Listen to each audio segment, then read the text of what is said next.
Boa tarde a todos. Eu gostaria de iniciar mais um Capacita CREA, o nosso 37º Capacita CREA, o terceiro que está sendo dessa forma virtual devido à pandemia do coronavírus. Então, é uma forma que o CREA encontrou para a gente não perder esse contato que a gente já tinha com vocês desde o ano passado, desde março do ano passado, quando o CREA lançou o projeto Capacita CREA, e ao longo de 1 ano e 3 meses, vemos fazendo esses encontros, que já viajamos pelo interior, já levamos o Capacita CREA a várias cidades, então não podia ser diferente e levar e passar esse período de pandemia sem fazer esse projeto que leva capacitação, que leva atualização profissional a estudantes, a profissionais. Então, vamos começar. Hoje, o nosso Capacita CREA, o 37º Capacita CREA, virtual, né, será com a engenheira civil Paloma Evangelista, que é diretora do CIEM Cursos, ok? Então, vou chamar a Paloma para falar com vocês, para ministrar essa palestra. Antes, eu gostaria só um pouco de falar sobre as regras da nossa palestra de hoje à tarde, tá? Eu pediria a todos os participantes que ficassem com câmeras e microfones desligados, tá? Para não atrapalhar o andamento da palestra. Caso entrem, desliguem o mais rápido possível para não atrapalhar o andamento da palestra de Paloma, e que terá em torno de 35 a 40 minutos. Ao final, Paloma vai responder cerca de 10 perguntas dos participantes, que enviarem através do chat, tá certo? Quem tiver dúvida onde possa encontrar o chat, é só você mexer no mouse, com o mouse, no meio da tela, que vai aparecer uma barra com várias ações. E aí, nessa barrinha, você vai ter a conversa, é só clicar, e vai aparecer o chat para você mandar a pergunta para a gente, tá bom? Eu e Natália vamos estar anotando essas perguntas, tá certo? Para repassar para a Paloma. Desculpa, eu acho que eu não me apresentei. Eu sou Herta Souza, assessora de comunicação do CREA. Tá bom? Eu vou passar agora para Paloma Evangelista, nossa palestrante de hoje. Tá bom, Paloma? Fica com você. Olá, pessoal, boa tarde. Eu sou Paloma Evangelista. Vou falar com vocês hoje sobre legalização de obras. Falar aqui da parte urbanística e ambiental, né? Então, eu vou abrir aqui o meu slide. Eu sou engenheira civil, tenho especialização em meio ambiente e recursos hídricos. Já trabalhei muito tempo com essa parte ambiental, tanto na particular, como também trabalhei no meio público. Trabalhei em alguns órgãos aí, trabalhei no IDEMA, trabalhei na SEMAR, e também trabalhei no IGARNE. Deixa eu abrir aqui para compartilhar aqui com vocês a tela, rapidinho. E nós vamos bater um papo super legal hoje sobre a questão do meio ambiente, sobre a questão da legalização de obras. Esse curso, esse mini curso, ele é ideal para vocês que querem trabalhar com o meio ambiente, que trabalham, que nunca trabalharam aí com o meio ambiente, certo? Só um instantinho aqui para mim abrir o slide, está carregando aqui. Área de trabalho, compartilhar aqui com vocês. Como as meninas falaram, a gente vai durante aqui vocês podem ir anotando as perguntas aí no chat e a gente vai respondendo aí no final. Ok, pessoal? Só queria saber se vocês já estão vendo minha tela. Herta, fala aqui para mim se você já está vendo minha tela. Sim, Paloma, tudo ok. Já está vendo a tela do curso, né? Então, pessoal, vamos começar o tema do curso, é licenciamento ambiental Por que a gente coloca urbanístico e ambiental? Porque existem aí duas esferas. A esfera municipal, que trata muitas vezes só da parte urbanística, que é a questão do alvará, né, os alvará de licenciamento, funcionamento, a questão do habite urbanístico, e a parte ambiental, que é a parte aí da competência do IDEMA. Então, o IDEMA e algumas prefeituras trabalham aí com essa parte também de licenciamento de obras. Para começar a nossa palestra, esse curso eu já vou dar a 11ª turma, agora, semana que vem, a gente vai ter uma turma desse curso, e eu mudei um pouquinho a roupagem dele, né? Lógico, a cada curso a gente muda, e eu vou começar falando de consultoria ambiental. Então, o que seria consultoria, né? Consultoria, na verdade, é o fornecimento aí de uma prestação de serviço que você faz para um particular, né? Então, geralmente, quem trabalha com consultoria é um profissional qualificado. Então, esse profissional vai ser qualificado em alguma área e ele vai prestar uma assistência a uma empresa ou a um particular. O profissional que trabalha nessa área se chama consultor. E esse nome, essa palavra consultor, ela está muito na moda, né? Então, ultimamente, né, todo mundo é consultor, ninguém é mais engenheiro, ninguém é mais arquiteto. Ninguém é arquiteto, ninguém é engenheiro especializado em perícia, é um consultor em perícia. Então, por aí vai. Então, a consultoria ambiental ela está muito em evidência, e a atividade aí que chama mais atenção em consultoria ambiental é o licenciamento ambiental. Mas não só o licenciamento ambiental faz parte desse universo, pessoal. O licenciamento ambiental é um braço da legalização de obras. Você tem toda a parte de cartório, você tem toda a parte de habites, de alvará, a parte de gestão também, a parte de gestão ambiental é muito importante. Aí vocês estão se perguntando, o que é o licenciamento ambiental, né? O licenciamento ambiental, o conceito dele, você vai encontrar na CONAMA 237, lei lá de 1997, e ele fala que o licenciamento é o procedimento administrativo pelo qual o órgão ambiental competente licencia a localização, instalação, ampliação e operação dos empreendimentos e atividades utilizadoras de recursos ambientais, considerada efetiva ou potencialmente poluidoras, ou daquela que, sob qualquer forma, possam causar degradação ambiental, considerando as disposições legais e regulamentadoras, e as normas técnicas aplicadas ao caso. Pessoal, se vocês pararem, eu gosto de ler esse slide, eu acho que é o único slide que eu leio todinho. Eu gosto de ler esse conceito porque esse conceito já diz muito a você que quer trabalhar aí com consultoria ambiental. Então, vamos lá. É um procedimento administrativo. Então, por isso que a gente está falando aí, urbanística e ambiental, que são esferas municipais, estaduais, também temos a esfera federal também. Pelo qual o órgão competente vai legalizar a localização do empreendimento local, a área, a instalação, que é quando você começa a sua obra, a ampliação, caso você necessite ampliar esse projeto, e a operação dos empreendimentos, a atividade fim dos empreendimentos. Então, só aqui nesse conceito você já tem aí vários subconceitos do licenciamento ambiental. E ele também fala que essas atividades que ela vai legalizar são atividades que podem, de qualquer forma, aí, promover uma degradação ao meio ambiente e que nós temos que nos utilizar das normas técnicas e leis aplicáveis aí ao meio ambiente. Então, você tem que entender da área, você tem que entender de projetos, você tem que entender de leis, de normas, para você poder trabalhar com o meio ambiente. Aí tem um resuminho aqui, o licenciamento é uma exigência legal, uma ferramenta do poder público para o controle e manutenção aí da qualidade ambiental. Recentemente, a gente escuta muito o pessoal falar em alvará, habites, que é um problema em nossa cidade, Natal, no Rio Grande do Norte, e no país todo. Então, eu separei esses conceitos para vocês também, certo, pessoal?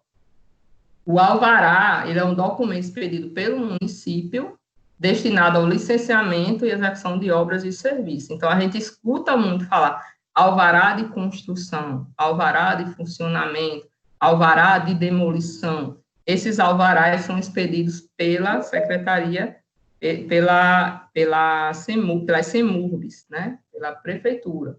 Também o habite-se, né? O habite-se, o pessoal confunde muito aí, o habite-se urbanístico com o habite-se do Corpo de Bombeiro. O habite-se urbanístico, ele também é expedido pelo município, tá ok? E atesta que o imóvel está em condições de ser habitado, ok? Então, esses dois termos aí, todo construtor tem que conhecer, todo engenheiro tem que conhecer. Não tem como você trabalhar hoje, seja empregado ou seja empreendedor, sem conhecer esses dois termos. Você tem que saber que para você começar a construir, você tem que ter um alvará e que quando você terminar de construir, você vai ter que ter o famoso habite-se construtivo. Esse habite-se é aquele que a prefeitura vai lá conferir o projeto, todas as medidas lá de todos os ambientes, ok, pessoal? O habite, né, ele como já falei, ele quer dizer que aquela situação, que aquele local, ele está com condições de ser habitado. Em via de regra, o habite, ele tem que ser expedido, tem que ser requerido aí pela construtora. E é um dos documentos mais negligenciados aí do nosso meio, construção civil. Eu vou falar um pouquinho mais para frente por quê, ok? Vamos entrar aqui nos tipos de licença ambiental e eu vou explicar a diferença aqui da legalização, aqui sim, urbanística e ambiental. Vamos falar um pouquinho aqui da prefeitura, certo? Então, a prefeitura, pessoal, nós temos aí a Prefeitura de Natal, a CEMURB, né, Secretaria de Meio Ambiente e Urbanismo. Quando a secretaria é só de urbanismo, ela é somente a Secretaria de Infraestrutura, certo? Então, a maioria dos nossos municípios, ela vai ter Secretaria de Infraestrutura, ou a Secretaria de Meio Ambiente separada. A CEMURB, ela é de Meio Ambiente e Urbanismo. Então, ela faz a parte urbanística e ambiental, ok? Para o nosso município, nós temos duas situações, que são esses dois quadradinhos azuis, que é a legalização antes da execução da obra e a legalização após a obra estar concluída, né? Então, você vai ter o alvará, a princípio, o alvará de construção, e a licença de instalação. Então, veja que a prefeitura, ela vai lidar, ela vai expedir aí dois documentos, um alvará, que é um documento urbanístico, e uma licença, que é um documento ambiental. E quando a obra está concluída, ela vai lhe dar a certidão característica do imóvel, o habite-se e a licença de operação. Então, na prefeitura, você vai ter esses dois momentos. Mas está faltando a regularização. Eu comecei a fazer uma obra, uma pessoa começou a fazer uma obra e me chamou para legalizar. Então, você não vai poder, vai explicar para ele que ele vai ter que entrar aí com a regularização, porque ele começou errado. O certo é você, antes de começar o seu empreendimento, você dá a entrada na legalização. Isso é o certo, é o caminho certo. Então, você vai legalizar antes da obra, certo? Na prefeitura, que trabalha com licenciamento, os processos andam ao mesmo tempo. São dois processos, mas eles andam ao mesmo tempo. A prefeitura ela vai solicitar a juntada de documentação desses dois processos e uma equipe só vai fazer, ok? Então, não é assim, um vai fazer o alvará e o outro vai fazer a licença de instalação. A mesma pessoa vai fazer os dois, mas os documentos saem separados, ok? Então, na prefeitura, se comporta desse jeito. Já o IDEMA, que é o Instituto de Desenvolvimento Sustentável e Meio Ambiente, ele trabalha aí com alguns tipos de licença. Esses tipos de licença na 272 de 2004. Pessoal, os tipos de licença e o conceito de licenciamento e muitas outras coisas que eu falo no meu curso tem lá no site do IDEMA. Então, quando eu oriento muito meus alunos para que eles comecem a procurar, pesquisar os sites aí das prefeituras, o site do IDEMA, para encontrar esses documentos que a gente fala aqui, até porque você tem que estar com os documentos atualizados, tá certo, galera? Olha a dica. Então, você vai ter a licença prévia, a licença de instalação, licença de operação, licença simplificada, a LRO, a licença de alteração e a LIO. Todos esses nomes, todas essas licenças, você vai ter também na prefeitura, lá no checklist da prefeitura. Só que a prefeitura, como eu falei, ela preza pelo bom andamento das licenças, ou seja, pela licença apenas antes da obra estar concluída, antes da obra ser executada e depois que a obra está concluída, ok? Então, vamos lá. A licença prévia, ela licencia apenas a área, ela licencia o local. Então, a licença prévia, você vai solicitar e ela vai lhe dar a certeza que você vai poder fazer aquele empreendimento. Nada mais. Você não vai poder fazer um muro, você não vai poder fazer uma cerca, você não pode fazer nada. Esse documento vai apenas servir para que você leve a um banco, você leve alguma entidade aí financiadora para que você prove que o Estado diz que você pode fazer o seu empreendimento. Nesse momento, você não precisa nem ter os seus projetos definitivos, ok? Licença de instalação, aqui sim, você já vai ter que ter feito toda a parte de projetos definitivos e apresentar ao órgão. Quando você apresentar, você está dizendo que você vai construir daquela forma. Que a sua tubulação de drenagem, né, vai ter 100 milímetros. E o pé direito lá da sua edificação não vai ultrapassar 7,5 metros. Então, tudo que vai estar nesses projetos você tem que cumprir. Porque lá na licença de operação, após a obra estar concluída, o fiscal vai lá e vai verificar se você fez o empreendimento conforme o que foi apresentado na licença de instalação, ok? Então, a licença prévia é só licenciária, licença de instalação já libera a sua obra, e a licença de operação, sua obra já está feita, você está precisando aí da anuência aí do Estado ou do município para começar a trabalhar. E o que seria essa licença simplificada? A licença simplificada, ela vai reunir as 3 licenças. Só que nem todo mundo pode fazer a licença simplificada. A licença simplificada, você vai poder instalar, você vai poder fazer a obra, e assim que terminar a obra, você já vai poder operar. Então, é uma licença única. É uma licença um pouco mais perigosa, vamos dizer assim. Tem uns colegas do IDEMA aqui assistindo a palestra, que eu já vi. Então, eles vão concordar comigo, porque você tem que ter certeza do que você está fazendo. Então, você que é consultor, você tem que ter certeza que aquela sua área é passível de licenciamento. Você tem que ter certeza que aquele projeto de esgotamento sanitário, ele é adequado para aquela área. Então, você tem que ter certeza de tudo, para que você consiga a licença simplificada, ok? E ela não é possível para empreendimentos de grande e excepcional porte. Então, se o empreendimento aí ele for muito grande, ele não vai poder ser licença simplificada, ele vai ter que passar pela prévia, pela LI e pela LO, ok? Então, ela não se enquadra nisso aí. A licença de regularização e operação, se tiver muito rápido, vocês vão falando aí no bate-papo. A licença de regularização e operação é aquela famosa licença da pessoa que fez a obra todinha sem licença, ou comprou a obra de uma pessoa sem licença, ou recebeu uma multa porque estava sem licença, ou perdeu a data de validade da licença, então ele vai ter que se regularizar, como o próprio nome está falando. Nessa licença, vai ter trabalhar como se fosse uma LS. Você vai ter que trabalhar com todos os projetos, com todos os estudos, com tudo de uma vez. Você vai ter que fazer aí o as-built da obra. Muitas vezes essas obras não têm projeto.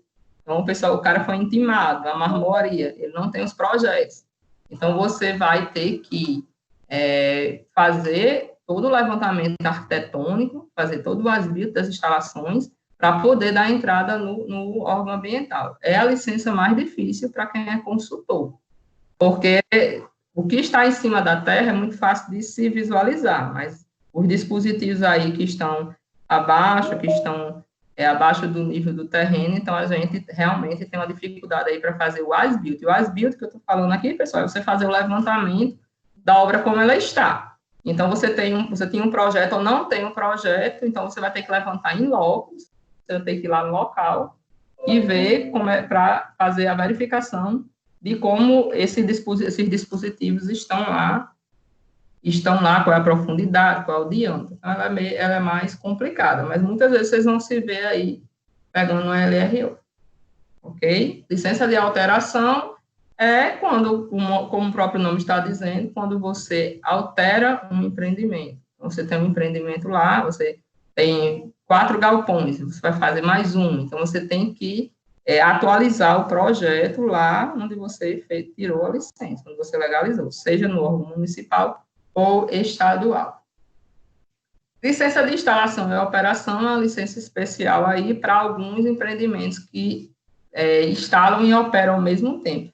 O exemplo mais prático que a gente dá é o de loteamento.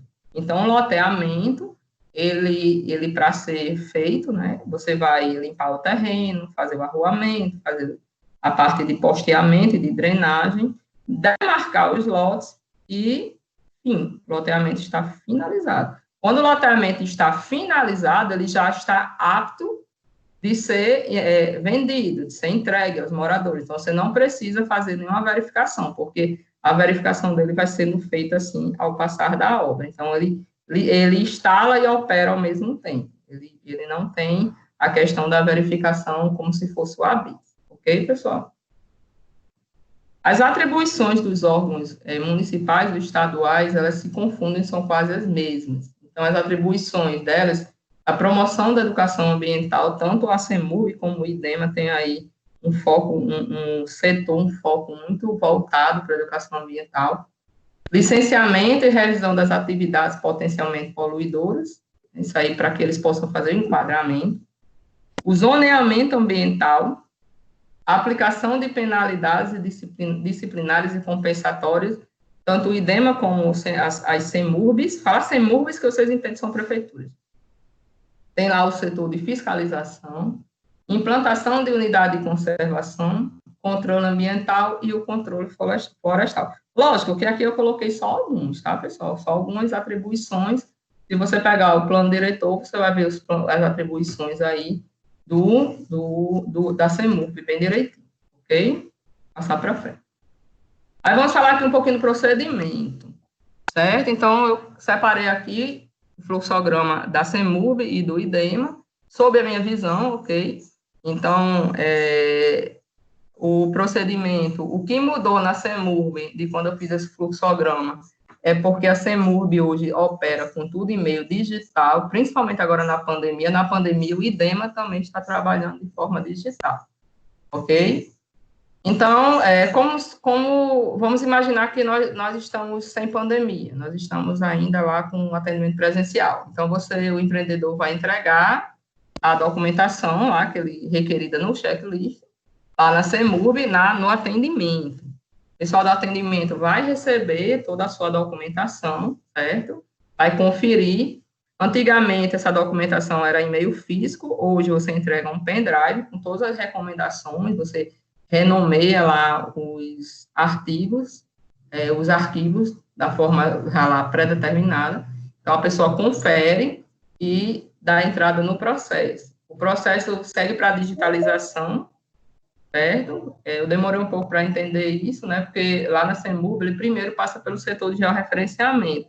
Porque como a cidade já é toda adensada, então a prefeitura dispõe de todos os mapas da cidade. Então, quando você dá a entrada no processo lá, a primeira coisa que ele vai fazer é identificar onde aquele empreendimento está aqui dentro da cidade, para justamente ver se ela está numa ZPA, né?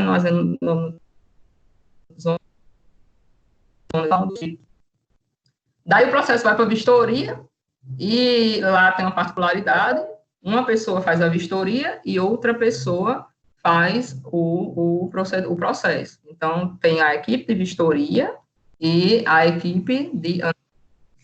Então, o vistoriador, ele vai ao empreendimento, faz o relatório dele, e quando ele volta, ele entrega lá para o outro analista. Aí o processo vai seguindo com esse segundo analista. Então, nesse momento, é feito um relatório, que é o relatório de vistoria. Aí passa para o analista faz lá o parecer, né, elabora o parecer, e esse parecer pode ser favorável ou não. Certo? Se ele for indeferido, o empreendedor vai receber o comunicado. Se ele for deferido, aí o empreendedor vai receber o da documentação que ele solicitou. Se foi o ABITS, a certidão característica, a licença de operação, ele vai receber o que ele solicitou lá na bancada. O ACEMURB hoje está operando também por meio digital, tá, pessoal? Se vocês entrarem no site aí da prefeitura, vocês vão ver que a prefeitura ela está recebendo a documentação, lógico, tem toda uma recomendação, como é que você vai fazer, mas eu aconselho que CEMURB, vocês procurem falar no WhatsApp primeiro, eles têm um WhatsApp, eles atendem, vocês falam no WhatsApp, e ela lhe fala como é que você vai proceder. Na CEMURB, de Natal, você dá entrada, como eu falei lá, urbanística e ambiental. Então, você recebe 2 checklists. O checklist urbanístico você tira aí na internet. O checklist ambiental a gente não tira na internet, por incrível que pareça. O checklist da parte ambiental da CEMURB você pegava lá, em meio físico, a gente pegava lá. Mas você pede no WhatsApp, né, no número da prefeitura, e eles passam para você, porque eles estão com as atividades presenciais suspensas ou restritas, então eles passam. Eu peguei um há pouco tempo, certo? Então você fala, e a menina passa lá para você e lhe diz como é que você vai fazer. Tem uma parte lá da página da CEMURB que está orientando quem está precisando fazer algum serviço lá, ok? Falar um pouquinho do IDEMA. O IDEMA é um fluxograma um pouquinho maior, tá? Então, o IDEMA, eu estou falando da época antes da pandemia, tá? Então, o IDEMA, você vai no IDEMA, dá entrada na documentação, e-mail físico, a pessoa confere, certo? A pessoa confere. E uma coisa que eu esqueci de falar lá na CEMURB, mas eu vou falar agora, a pessoa confere a documentação e te dá o boleto, ele gera o boleto. Então, no IDEMA, você tem que pagar primeiro, na CEMURB você só paga depois, tá? No IDEMA, você dá a entrada já com a licença publicada, o pedido de licença. Você tem que publicar o pedido de licença em um jornal de grande veiculação e no Diário Oficial. Então, você publica lá a licença, chega lá com toda a documentação que o IDEMA pede no checklist, para dar entrada. Ela vai lhe dar um boleto, você vai pagar o boleto. Quando você pagar o boleto, é que ele vai te dar o número do processo. Ok? Isso tem que estar muito bem alinhado com o cliente. Tem que estar muito bem alinhado, porque senão o cliente vai dizer, poxa, você... E... Tem o microfone aberto. Ele foi dar a entrada...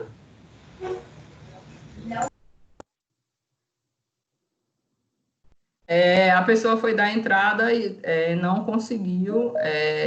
não deu entrada no dia. O que foi que eu falo? Então, você já tem que dizer, olha, eu vou lá... O pessoal vai conferir e vai me dar o boleto. Então, você vai ter que pagar o boleto. Esse custo de boleto, pessoal, vocês da entrada do serviço, vocês nunca peguem para você, porque você não sabe quanto é que vai dar.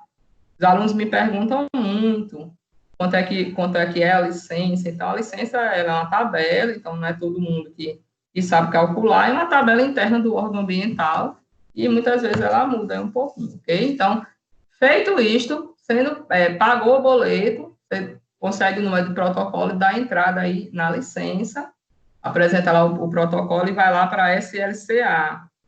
Parece que deu uma mudadinha aqui ultimamente, mas vamos trabalhar com esse fluxograma. Vai para a SLCA, que distribui o processo. O IDEMA tem vários setores. Então, se o meu empreendimento é da área de construção civil, vai para o setor que eu trabalhava, o NCC. Se meu empreendimento é da área de eólica, então vai para o NUP. Se meu empreendimento é da parte de indústria, é uma indústria, vai para o setor de indústria. Então, esse setor aí, SLCA, vai distribuir aí o processo para o local correto. Chegou no local, vai ter um chefe de setor, o chefe de setor vai distribuir para o técnico que ele achar que se enquadre melhor com essa análise, ou para os técnicos, dependendo do tamanho do seu empreendimento, ele não vai para uma pessoa só, vai ser formado uma equipe, ok? Se for tudo resolvido num setor só, ótimo. De lá, o técnico vai fazer o parecer, a informação técnica ou um comunicado. Mas, se seu empreendimento for muito complexo e precisar ser encaminhado para um setor especializado, se ele precisar ir para uma subcoordenadoria, Esses aí para algumas subcoordenadorias que a gente tem lá, então ele vai demorar mais. Então, aqui, esse fluxograma é um processo comum, certo? Então, esse técnico do IDEMA, ele faz tudo, pessoal. Ele faz a vistoria e ele faz o parecer, é uma pessoa só. É até melhor para a gente lidar, né? Então, ele vai fazer um parecer, informação técnica ou um comunicado. Parecer, geralmente, favorável. Se for indeferido, volta para a SLCA e ela vai despachar, ok? Se for favorável, aí vai passar para a CMA, para a diretoria técnica, para a diretoria geral. Vou lá responder uma pergunta que eu sei que vocês estão fazendo, que a maioria dos meus alunos fazem. Todas essas pessoas leem a licença, então, como todos os diretores de empresas, o pessoal vai ler aí por amostragem, né? Os empreendimentos mais complexos já vão sendo discutidos ao longo aí da análise dentro do órgão. Então, tem várias reuniões aí vão sendo discutidas. Mas, sim, as pessoas têm conhecimento, os diretores têm conhecimento das licenças, principalmente as de maior importância, de grande vulto, né? As mais simples já saem mais rápido. Então, passou pela diretoria geral, que ele assina, o empreendedor recebe o aviso no Cerberus, que a licença já está ok, e vai lá receber a licença dele. A licença, hoje, ela, na verdade, você que imprime no computador. Então, você recebe o acesso e você imprime aqui a sua licença. Ela é toda digitalizada. O IDEMA também tem uma plataforma digital que é o Cislia, ok? O Cislia, ele começou um pouco tímido, mas agora com essa pandemia nós estamos utilizando o Cislia para todos os empreendimentos, aí quase todos. Então, você vai procurar lá no site do IDEMA, o Cislia, lá embaixo, pessoal, e você vai poder dar entrada no seu empreendimento. É lógico, você tem que saber o básico, você tem que saber qual é o tipo da licença que você vai estar dando entrada, né? Então, você vai ter que saber o básico para que você pegue o checklist certo e dê entrada correta aqui no sistema. O sistema é super fácil, você vai colocando lá os documentos. Os documentos, alguns ele aceita em PDF, alguns ele só aceita em foto, tá, pessoal? Então, você digitaliza e coloca aqui os documentos. Então, ele está bem, o IDEMA está bem antenado aí com essa parte aí de pandemia, vamos dizer assim. Você também tem um licenciamento aqui, o Cislia, ok? Então, eu separei aqui alguns tipos de atividades passíveis de licenciamento, ok? Então, algumas atividades aqui que vocês já conhecem, algumas que eu acredito que vocês não conheçam ainda. Extração de minerais, né? Uma atividade aí que foi e ainda é muito forte aqui no nosso estado. Então, existem consultores que são especializados só em consultoria dessa área aí de mineração. Indústria cerâmica, há algum tempo deu muito trabalho, mas hoje em dia já está mais regulamentado, ok? Então, como a gente falou lá no comecinho, o licenciamento, ela procura minimizar os impactos aí das atividades que poluem o meio ambiente. Então, a cerâmica aí nós sabemos que tem aí sua parcela aí de poluição, mas hoje bem controlada. As obras civis, a construção civil, como um todo, né? Então, loteamentos, prédios, conjuntos habitacionais, condomínios de lotes, shoppings, supermercados, então, toda e qualquer forma aí de construção civil. A gente está até preparando um curso aqui sobre técnicas construtivas, então, construção civil abrange aí, a gente pensa só em prédio em casa, né? Mas pontes, viadutos, então, são muitas variações aí na área de construção civil, ok? Aqui o loteamento, é o que a gente tem aí, que está predominando aqui a construção civil aqui no nosso estado, há algum tempo. A eólica, como todos sabem, aí, a eólica, eu não sei, eu não vou dizer que ela está em primeiro lugar, porque eu não tenho esse dado correto, mas ela está aí de frente com uma atividade aí econômica aqui do nosso estado. A usina eólica, ela é licenciada pelo NUP e ela tem algumas particularidades. Então, ela tem algumas particularidades. A construção civil é muito pouco aqui, mas você tem muitos impactos aí ambientais. Você está vendo pela própria foto aí que os aerogeradores estão aí no local aí de preservação ambiental. Vaquejada, né? Tanto a vaquejada como as festas começaram a ser licenciadas há algum tempo, tanto os eventos como as vaquejadas. O que é que você tem na vaquejada? Você tem o show, você tem público, você tem resíduo sólido, né? Você tem o barulho, que é o impacto ambiental do som, né? Você tem o som. Então, essa atividade, ela também é passível de licenciamento. Ok, pessoal? Então, quando tem o circuito de vaquejadas, quando tem o circuito de festas do verão, então você também tem que fazer o licenciamento. Tem consultores que se especializaram só em eventos, só em festa, né? Só em festa, em rave. É uma licença que você tem que ser muito ágil. Você vai dar entrada na licença e você vai ter aí que correr atrás, né? Você vai ter que correr atrás aí de todos os documentos. Lembrando que eventos, você vai ter que ter aí como documento obrigatório o AVCB do Corpo de Bombeiro, ok? Sem a anuência do Corpo de Bombeiro, a festa não sai, ok, pessoal? Cemitérios, a maioria de cemitério tem uma atividade que vocês possam imaginar que polua mais o lençol freático do que um cemitério. Um cemitério, ele tem que ser regulamentado, os cemitérios hoje trabalham com projetos, ok? O pessoal faz o projeto lá da cova, da sepultura. Por favor, vocês estão me ouvindo, não desenhem o defunto dentro do caixão, certo? É muito chato para a gente analisar, mas tem que fazer o desenho lá da cova, com a profundidade, com todos os níveis, né? Todos os tratamentos do chorume. Então, eu ouvi, acho que Gil Brando, ele fez uma live aqui para a gente, da Associação dos Engenheiros Ambientais, e ele falou que o pessoal abrisse o olho para esse setor. Então, o setor de cemitério aí é um setor que precisa de acompanhamento nessa área da gente, nessa área de licenciamento, nessa área ambiental. Então, precisa de engenheiro, precisa de técnico, precisa de alguém que faça gestão. Então, ele chamou bem a atenção aí, principalmente no que diz respeito aí ao tratamento. Ok, pessoal? No cemitério, fica a dica, né? Acho que eu já dei umas 3 dicas. Rally, né? Rally, alguns rallies aí, só dá entrada lá no IDEMA, no setor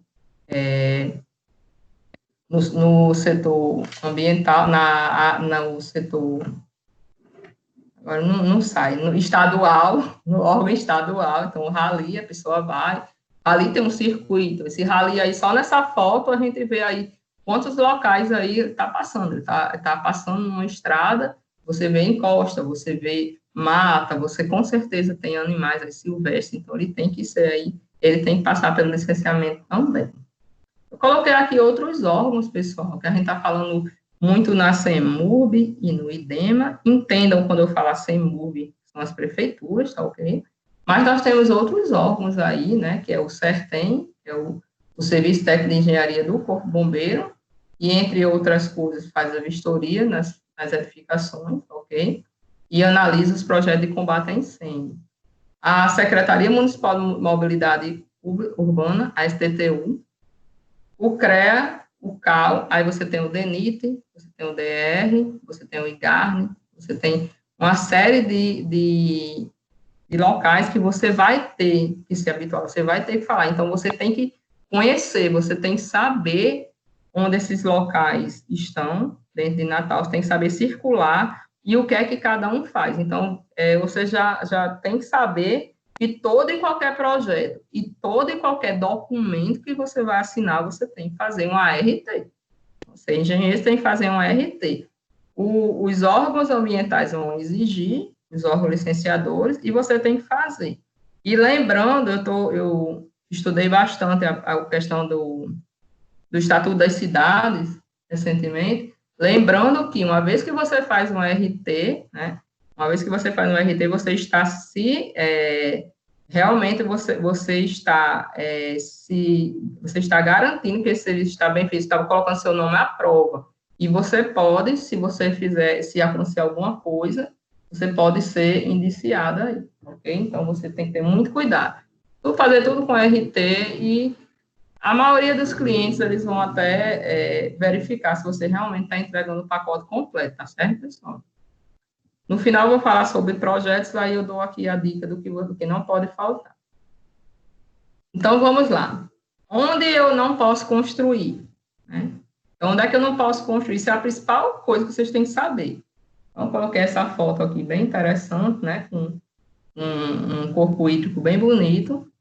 E separei aqui apenas 3 áreas aqui para vocês, que é a Zona de Proteção Ambiental, as EPAs, Unidade de Conservação e as famosas APPs. Deixa eu falar para vocês o que é APP. APP é uma área protegida, coberta ou não por vegetação nativa, ok? Com a função ambiental de preservar os recursos hídricos e a paisagem, a estabilidade geológica e a biodiversidade, facilitar o fluxo gênico de fauna e flora, proteger sobre o solo e assegurar o bem-estar das populações humanas. Pessoal, isso aí está no Código Florestal, certo? Se um cliente chegar para você e disser assim, eu estou aqui antes da lei ambiental, então ele vai ter que estar aí, no mínimo, antes do Código Florestal.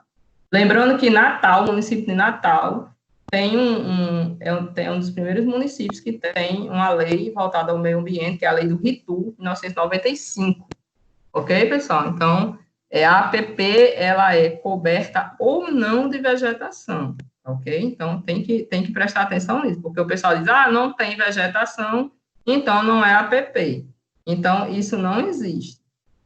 Isso não existe. Então, coberta ou não de vegetação. Ok, pessoal? Senão, o Morro do Careca, não, ia ser careca, ia ser cabeludo, ok? Então, vamos passar. Somente os órgãos ambientais podem abrir exceção para se empreender no APP. Pessoal, mas isso é muito difícil, tá? Então, o órgão ambiental, ele vai procurar várias outras locações para poder liberar. Isso aí é muito difícil na minha vida toda de analista, tanto dentro do órgão ambiental como fora, eu nunca vi ninguém conseguir, não, ok? Mas, se for de utilidade pública, de interesse social e de baixíssimo impacto ambiental, o pessoal pode conseguir aí. Então, mas vamos pensar aqui o que seria assim, utilidade pública assim, que não teria como ser negado de jeito nenhum. A ligação de uma comunidade. Então, você precisa você precisar intervir no APP para ligar uma comunidade que está ali isolada. Então, seria um caso bem extremo. Eu nunca vi acontecer, ok? Mas também você vai encontrar isso aí também lá no Código Florestal.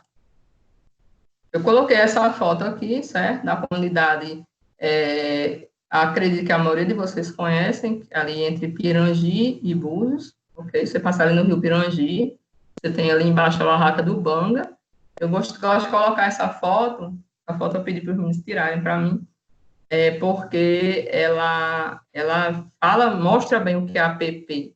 Então, você tem resquício de Mata Atlântica, você tem mangue, você tem corpo hídrico, né? Você tem mangue aqui do outro lado, você tem encosta, né? Que é a famosa duna, então você tem uma complexidade muito grande.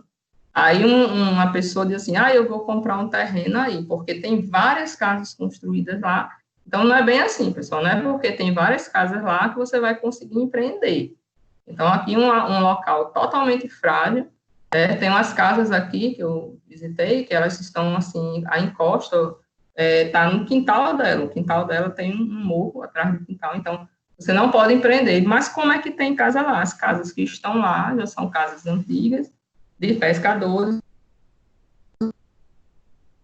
e aí sanções aí administrativas do Ministério Público, né? Então, lembre-se que o meio ambiente também ele tem que ponderar o que ele vai fazer. Aquela história, vai derrubar e vai botar o povo para onde? E as pessoas vão comer o quê? Vão viver de quê? Então, essa foto representa muito bem aí a APP, porque você tem vários tipos de APP e não comprem terreno aí. Ok? Não comprem terreno aí. E se for comprar, se ganhar de herança, alguma coisa, procure, vá lá no IDEMA, leve 2 coordenadas geográficas e procure saber se você pode empreender lá, ok? A APP mais famosa, vamos dizer assim, é a APP de recursos hídricos. A APP de recursos hídricos, né, a APP lá aí dos rios, ela é a APP mais famosa, é a que a gente mais encontra. Então, a APP de imagem de rios, ribeirões e riachos, ela tem que ser respeitada, a largura dela vai depender do leito maior sazonal, da maior largura do rio. O leito maior sazonal é a largura do rio cheio, ok? Então, você vai ter, na menor margem ali, com menos de 10 metros, você vai ter 30 metros para um lado, 30 metros para o outro. Vamos supor que meu rio tem 2 metros. Então, você vai ter 30 metros para um lado, 30 metros para o outro, 60 metros, mais 2 metros no meio. Você vai ter 60 metros que você não pode fazer nada. Você não vai poder fazer nada. Professor, eu posso botar um banco na praça? Não. Eu posso fazer uma ponte? Rapaz, se você quiser fazer uma ponte de concreto protendido, para seu pilar ficar bem longe, você colocar um pilar a 70 metros de distância do outro, então você pode fazer. Mas você não vai querer gastar, muitas vezes. As pessoas que se deparam com esses riachos fininhos estão trabalhando aí com loteamentos, né, para baixa renda, então ele não vai ter essa grana aí para fazer um concreto protendido, ok? Aí vai aumentando, 50 metros, 100 metros. O rio Pitiguara ainda está nessa margem aqui de 100 metros.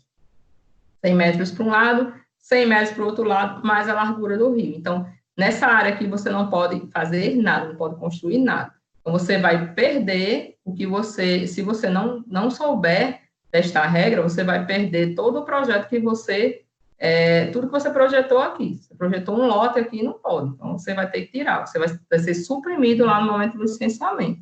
Ok, pessoal? Então, tem que prestar muita atenção. E procurar saber, quando adquirir o terreno, da história do terreno. Ok? Eu não coloquei aqui, mas no meu curso lá de licenciamento, eu mostro lá um terreno que apresentou um corpo hídrico na imagem de satélite, e lá não tem. Só que esse corpo hídrico, ele, em algum momento lá, ele existiu. Então, é onde entra aí a questão se o rio, se ele é perene, intermitente ou efêmero. Então, tem que conhecer, tem que saber disso aí, ok, pessoal? Então, tem que saber disso aí. E lembrando que quem quiser estudar mais um pouquinho, o Rio Pitiguara tem uma legislação só dele, ele tem mais 2 faixas de restritas aí, ok? Aqui uma duna, né? A gente que é engenheiro, acredito que a maioria são engenheiros, de cara, olhando uma configuração dessa, já pensa, não tem como construir, né? E só o dinheiro que, eu costumo dizer, que só o dinheiro que vai gastar para fazer a terraplenagem desse terreno aí, você desiste de fazer o serviço, né? Então, pessoal, se você tiver uma duna, você não pode construir. Ah, mas a duna é móvel. Não, todas as dunas são móveis. A duna é APP, você não pode construir por questões aí até de inviabilidade econômica. Então, você tem inviabilidade ambiental, porque as dunas elas servem de recarga do aquífero, elas têm toda essa questão da água subterrânea, e porque você não vai fazer uma obra numa configuração dessa, só se você fizer a casa, a escadinha, né? Mas tem gente que tenta. A duna, eu particularmente, nunca cheguei no terreno para dizer, é duna, não é duna. Então, oriento que vocês, na hora que forem fazer o georreferenciado, peço para que a pessoa faça bem feito, identifique aí todas as curvas de nível, todas as dunas que ele encontrar no meio do seu terreno, ok? Então, a gente também tem que saber contratar, a gente também tem que saber contratar. Então, se é um terreno na área costeira, você sabe que na área costeira você tem duna, então você já foca nisso aí. Então, olha, eu quero ver se essa elevação aqui se é caracterizada duna, ok? Mata Atlântica. Então, a PP de Mata Atlântica também é muito forte aqui no nosso estado. Nosso estado tem Mata Atlântica de vento a ré, quase todo ele, certo? Então, essa foto aí, essa foto não é autoral, mas eu me deparei com muitas vegetações dessa, com esse quadro em Pipa, em muitos locais, certo? Então, Pipa, você tem muita Mata Atlântica. Então, se você tem Mata Atlântica, você realmente não pode empreender. Você não vai poder suprimir a Mata Atlântica. Você não tem como você empreender. Você vai ter que procurar um outro terreno. E se você já tiver feito a supressão, aí você vai ter que fazer lá uma compensação. certo? Não vai ser muito fácil, mas você vai tentar fazer a compensação. Aqui é a PP de falésia, aqui Chapadão de Pipa, né? Com outros tantos que nós temos aqui no nosso Rio Grande do Norte, a PP de falésia, 100 metros da borda da falésia, até questão de segurança, né, pessoal? Então, a falésia é um bem natural, é um monumento natural, então você não pode empreender, você tem que afastar no mínimo 100 metros aí da borda dessa falésia aí para você poder empreender. E também vou falar aqui de algumas áreas que eu chamo de áreas de uso restrito. Separei 3 aqui também. Linhas de transmissão de alta tensão, margens de rodovias federais e estaduais e área da Marinha. Então, pessoal, as áreas de uso restrito, a que eu me refiro, são áreas onde você realmente também vai ter uma limitação aí de construção. Então, se você tem uma linha de transmissão passando dentro do seu terreno, você não vai poder construir. Aí você vai ter uma margem, do mesmo jeito da APP da falésia, que eu falei que era 100 metros, a APP dos corpos, você vai ter tantos metros para um lado, tantos metros para o outro. Quem vai dizer quantos metros para um lado e para o outro vai ser aí a concessionária local, né? A concessionária aí local dessa parte aí de elétrica. Eu não vou falar que é a COSERN, porque em alguns locais aqui no interior nós temos a CHESP, né? Se você tiver pessoal de outro estado aí, eu sei que aqui em Natal tem gente no CREA aqui em Natal que está trabalhando aqui de outro estado, então vai depender da concessionária aí de energia elétrica, de onde está o seu empreendimento. Margem de rodovias, então você tem aí, eu vou abrir aqui uma observação para vocês, que vocês têm a rodovia estadual e municipal, então, federais e estaduais, desculpe, então se for estadual, você vai pedir anuência ao DENIT, se for municipal ou DER. Então, pessoal, não, eu disse tudo errado. Estadual, DER e federal, DENIT. Então, frequentemente, quando você passa na estrada, você vê a cerca lá atrás, né, daquelas fazendas. Então, ali é a área da União, ok? Então, a área da União, você vai ter uma faixa do meio da rodovia até a faixa determinada pelo DENIT ou DER. Pode ser 20 metros, 30 metros, 40 metros, vai depender da rodovia.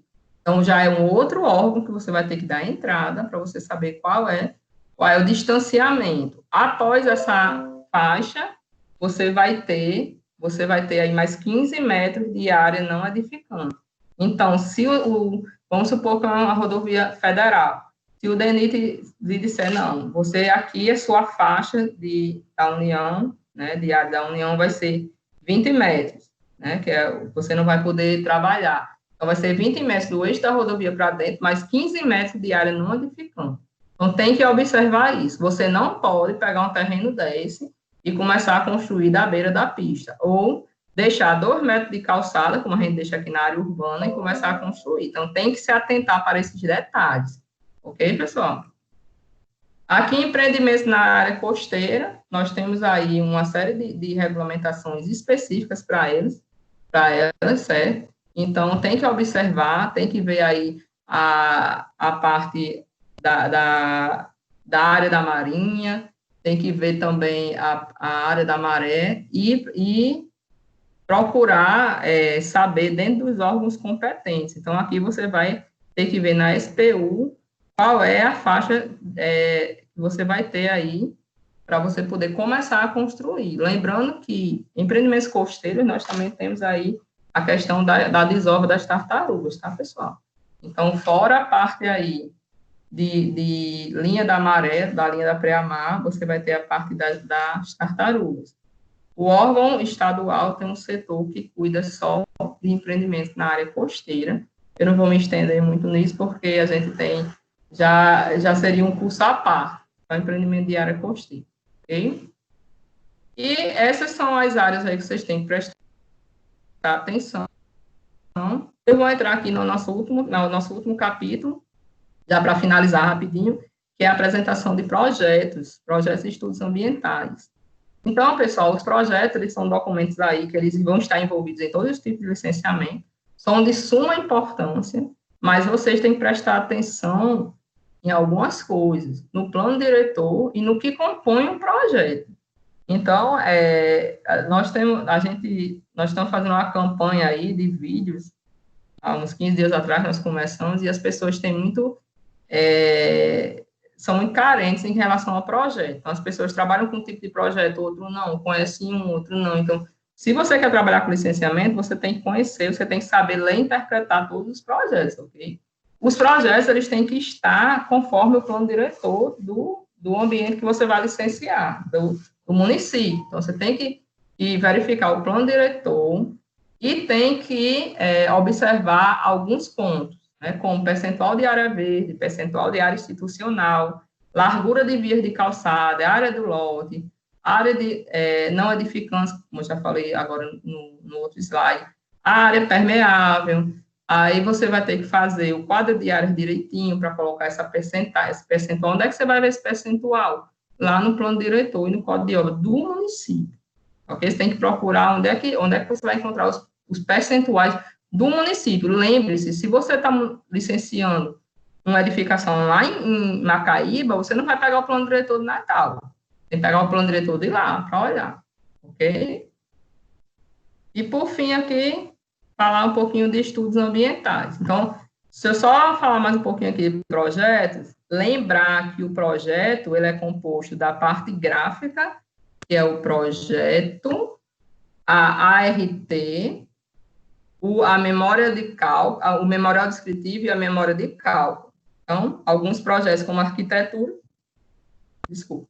você vai ter o projeto, a parte gráfica, o memorial descritivo e a ART ou RRT. No caso de arquitetura, eu tenho que falar RRT por conta dos arquitetos, né? Você tem alguém aqui nos ouvindo. Para projetos complementares, você vai ter a parte gráfica, projeto, memorial descritivo, memorial de cálculo e ART. É assim que você entrega um projeto no cliente. É assim que você recebe um projeto. Isso dá muito impasse. Tem muita gente que não entrega e vai refletir lá no licenciamento ambiental. Tá faltando na RT. Como é que uma pessoa faz um projeto e não faz na RT? Tá faltando a memória de cálculo. O cara não entregou, mas ele calculou para fazer. Entendeu? Então, você tem que ficar atento a isso aí. Por fim, estudos ambientais. Então, estudos ambientais, eles têm a finalidade de subsidiar a análise, né, lá do órgão ambiental. Eles têm como objetivo avaliar os impactos, né, os efeitos positivos e negativos aí sobre o meio ambiente. Separei alguns para vocês, eu acredito que vocês já conhecem. Memorial descritivo, estudo de impacto de vizinhança, relatório de impacto de vizinhança, o RITU, o estudo de impacto ambiental, o EIA, e o relatório de impacto ambiental, o RIMA, o famoso EIA-RIMA. EIA-RIMA é uma coisa só, o RIMA é o relatório e o EIA é o estudo. O RIMA é o resumo do EIA, né? Você tem que entregar os dois. O RAIS é o segundo maior estudo, o EIA-RIMA é o maior estudo que nós temos, e o RAIS, ele vem aqui bem juntinho dele, ok? Plano de Gerenciamento de Resíduos Sólidos, PGRS, quando nós levamos esse plano para a construção civil, é PGRS-CC. Plano de Recuperação de Áreas Degradadas, é aquele camarada que foi lá naquela duna lá e devastou, ou foi na Mata Atlântica e cortou, vai ter que fazer um prado, né? Estudo de análise de risco, plano de controle ambiental, relatório de controle ambiental. Esses são alguns só, tá? Eu só separei só os mais comuns, certo? E para que você faça um estudo ambiental, você tem que ter o termo de referência. Aí existe, de novo, uma diferença, órgão municipal e estadual, urbanístico e licenciamento ambiental. O estudo, ele só pode ser solicitado nas primeiras licenças, lógico, você vai mostrar os estudos aí, quando você estiver solicitando a licença prévia. E o órgão que está lhe pedindo o estudo, ele tem que lhe dar um termo de referência. A CEMUB já tem todos os termos de referências prontos. Então, a CEMUB vai ter um termo de referência para o memorial descritivo, para o EIA, para o RIV, para o RITU, ele já lhe dá pronto. Ele vai lhe dar, agora na pandemia, ela está passando pelo WhatsApp, por e-mail, ok? Antes só dava lá. O IDEMA, ele faz. Então, se ele pede, o órgão estadual, pelo menos no nosso estado, ele faz o tempo de referência para você. Então, se eu fosse do IDEMA e fosse pedir um estudo ambiental à ERTA, eu teria que dar um termo de referência para ela. Eu teria que passar para ela um termo de referência para que ela soubesse o que é que ela precisa fazer nesse estudo ambiental. Ok, pessoal? E uma coisa bem interessante, o estudo ambiental, lógico, o plano de gerenciamento, o memorial descritivo, você consegue, o RITU, alguns você consegue fazer sozinho, mas você não vai fazer um EIA-RIMA sozinho, você não vai fazer um RAI sozinho, um PRAD sozinho. Então, geralmente, os estudos mais complexos, você vai ter que ter aí pelo menos mais 2 pessoas assinando com você, ok? Você pode ser barrado. Então, já imaginou você fazer um relatório ambiental simplificado? Vamos lá, eu sou engenheira civil. Então, você vai falar da parte física, a parte geológica, você vai falar da fauna, você vai falar da flora. Como é que eu vou falar disso tudo sozinho? Não tenho essas competências e habilidades. Então, você vai ter que ter um geólogo, você tem um biólogo, um ecólogo, então você vai ter que ter um conjunto de pessoas. Lembrando que o licenciamento ele é multidisciplinar, entendeu? Então, esses estudos vai precisar de mais uma pessoa. Um PRAD, eu não posso fazer um PRAD, né? O professor Lavínia já pode, porque é engenheiro agrônomo.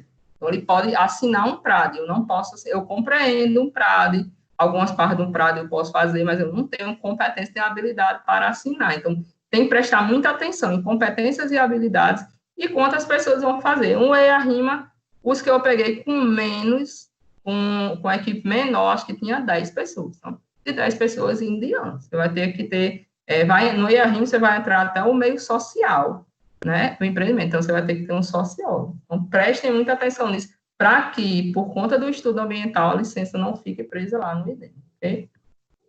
E, para finalizar, pessoal, deixar aqui minhas considerações finais, e o meio ambiente, eu tenho falado muito isso nessa época de pandemia, um dos bens mais importantes aqui que a gente tem.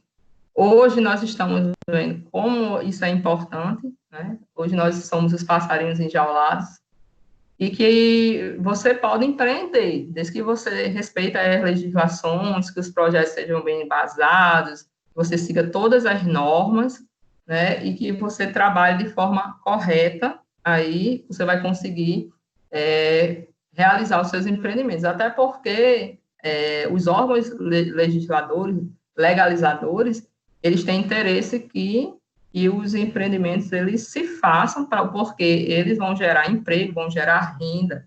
Então, sendo bem, atendendo aí todas essas recomendações. Deixar aqui os meus contatos, um pedacinho aqui na tela, e voltar aqui para dar um tchau para vocês, ok? Vou usar aqui o compartilhamento. Oi, Paloma. Oi. Olá. Herta? Estou ouvindo. Pronto. Paloma, vamos ouvindo, Herta. Temos perguntas? Tem sim. Vamos lá. Vamos lá. Primeira pergunta de Maria França. Oi, Paloma, boa tarde. Oi, Maria, como está? Gostaria de saber como estipular um valor de cobrança para esses serviços de licenciamento. Essa semana, os alunos da gente viram nossos amigos, né? Perguntou isso. Então, pessoal, você vai pegar, a primeira coisa, tem que pegar o checklist e ver o que você faz. Então, se você pegar um checklist de uma licença simplificada, você vai ver que ele vai pedir projeto arquitetônico, drenagem, vai pedir memorial descritivo, plano de gerenciamento. Você faz, o que é que você faz? Entendeu, Marília? Então, você vai pontuar o que você faz, precificar, e o que você não faz, você vai correr atrás de um parceiro para fazer. Aí você chega no seu valor aí, ok? Então, eu não posso dizer, Marília, eu cobrei 20 mil reais na licença. Vai depender, cada caso é um caso. E, às vezes, o cliente tem alguma coisa, alguns documentos. E lembre-se sempre de checar os documentos do cliente, certo? Então, você vai ver o que você sabe fazer e vai colocar o seu preço para chegar no preço final. E coloca o preço da tramitação do processo, tá? Coloca aí o preço do despachante. Você vai no órgão, você vai em todos esses locais, então você vai ter que ter o valor de plotar projeto, de botar gasolina, o seu tempo, sua hora, né? Então, tem isso aí também. Pronto. Pior. Espero que a dúvida tenha sido esclarecida. Agora, Laís, qual o critério para uma obra ser isenta de licença do IDEMA? Porque, no caso de uma construção de casa ou prédio de pequeno porte, é preciso ter licença. Você vai acho que é na 272, tem também lá no site do IDEMA, né? Porque o minicurso não dá tempo da gente falar em enquadramento, pessoal, é pequenininho. Então, você vai fazer o enquadramento. O enquadramento existe o ponto de corte. Então, tem lá deixa eu ver se eu lembro de algum de cabeça. Conjunto habitacional, de 10 casas em diante. Então, o intervalo é de 10 casas a 50 casas, é pequeno porte. Então, se tiver 9 casas, então não vai ser licenciado, entendeu? Então, tem um ponto de corte, sim. Você vai ter que procurar lá na tabela de enquadramento, tem no site do IDEMA, assim, pode sair facilmente. Ok. Agora a pergunta é de Yuri Alexandre. Paloma, boa tarde. Okay. Qual o passo a passo para regularizar uma obra residencial unifamiliar não legalizada? Passo a passo aí, ele vai procurar saber se realmente, se foi algo de fiscalização, ele vai fazer a regularização através da LRO, certo? Porque já está construída, pegar o checklist da LRO e começar a juntar a documentação. Então, se ele já está edificado, é uma regularização, é o que eu estava falando, vai ter que fazer o as-built, se não tiver projeto, vai ter que fazer o levantamento de toda a documentação dessa obra para poder dar entrada lá, certo? Seria aí a licença de regularização e operação, tanto para o Estado como para o município, ok? Ok. Espero que tenha sido esclarecida, Yuri. A pergunta de Kennedy Brito é em relação a posto de combustível. Ele quer saber se tem alguma orientação específica. Posto de combustível, ele é um pouquinho mais complexo, eu particularmente não faço, não. Mas porque ele tem várias condicionantes, entendeu? É Yuri é o nome dele? Yuri. Então, ele tem Kennedy. Ele tem várias condicionantes que vão aí ser ligadas aí a muitos monitoramentos. Então, você vai ter que ter acesso, você vai ter que ter um parceiro aí em laboratório para fazer essas análises, e às vezes você não tem esse parceiro e acaba se perdendo. Então, procure saber primeiro quais são essas recomendações do IDEMA para o monitoramento. Então, é igual a questão do petróleo. O petróleo é cheio de monitoramento. Então, o monitoramento pesa mais, né? A parte laboratorial pesa mais do que a parte documental, nesse caso. Ok. Bom, por enquanto, as perguntas que nós tínhamos aqui no chat eram essas. Se alguém tiver mais alguma pergunta para a Paloma, nós ainda temos um tempinho. Então, podem enviar. Paloma, enquanto isso, vou lhe perguntar aqui uma coisa. Tem como disponibilizar o material que o pessoal está perguntando? Tem como? Tem sim. E quem quiser assistir a aula de novo, eu mudei algumas coisas, lógico, mas lá no YouTube da gente tem um mini curso de licenciamento, tá, pessoal? No canal do YouTube, eu acho que o primeiro vídeo que tem lá é esse mini cursozinho aqui que a gente falou, de licenciamento. Pronto. Temos mais uma pergunta aqui de Yuri Alexandre, Paloma. Até quantos metros de uma BR federal pode construir? Dependendo da BR, eu já vi de 30 a 40 metros de distanciamento. Mas vai depender da BR, por isso que você tem que ir lá no DENIT com o projeto, com a área, o georreferenciado, e eles que vão te dizer qual é o distanciamento. Mas lembre-se que é do eixo da rodovia, tá? Não é da beira da pista, não, do eixo da rodovia. Porque se fosse também do meu filho, você ia perder muita coisa. É de 30 a 40 metros, eu já vi, ok? Mas você tem que ir lá para ele dizer, porque de repente você já coloca os 40 metros e menos do que os 40 metros, ok? Ok, Paloma. Alguém levantou a mão aí. Tem uma pergunta de Firmino Costa. É preciso licença ambiental para uma construção de casa unifamiliar? Se você for fazer uma casa só, até 9 casas, se eu não me engano, o ponto de corte são 10, a partir de 10 casas. Não. Agora, se você for fazer esta mesma casa lá em Pipa, você vai ter que licenciar. Então, se você for fazer uma unidade só, lá numa área de proteção ambiental, como a Rua Baía dos Golfinhos, então você vai ter que licenciar. O ponto de corte, ele não se adequa para zonas de proteção ambiental. Então, se você for fazer assim, uma casinha de cachorro, numa unidade de conservação, você tem que licenciar. Fora isso, você vai no ponto de corte a partir de 10 casas. Ok. Pronto, pessoal. Mais alguma pergunta? Eu vi que uma pessoa levantou a mão aí. Bom, então é isso. Queria agradecer. Paloma, muito obrigada. Queria agradecer e falar para o pessoal, quem assistiu aqui a palestra, que se quiser falar comigo no Instagram, pode falar lá no Instagram, sou eu que respondo. Segunda-feira tem curso de licenciamento. Vou deixar para quem assistiu essa palestra aqui com 50% de desconto, tá bom, Ayrton?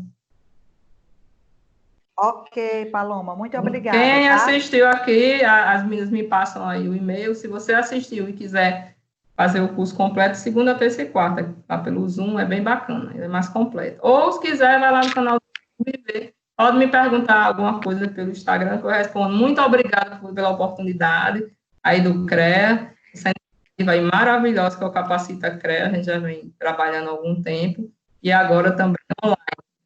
Então, muito obrigada, queria agradecer aí a Erta, a Natália, né, a todos vocês que estão aí de frente. Okay? Nossa parceira, Paloma, né? Obrigada, viu, Paloma?